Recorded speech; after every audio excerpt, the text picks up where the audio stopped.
Hello guys, welcome back to the channel. In today's tutorial, I'm going to show you how to show notification on your Android lock screen.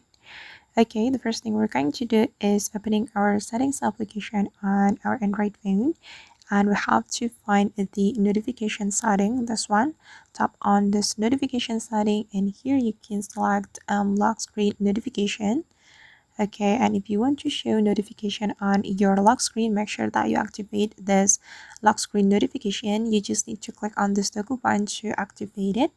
Okay, and now my lock screen notification has been turned on, and here you can choose show content or hide content. If you want to get the detail of the notification, you can select show content, but if you want to get the notification only without the detail or the content, you can select hide content. And for me, I'm going to select this one.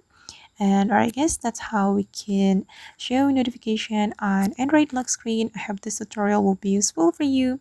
Thank you so much for watching. And if you found this tutorial helpful, don't forget to hit the like button, leave your comments, and also subscribe to this channel. See you in the next video.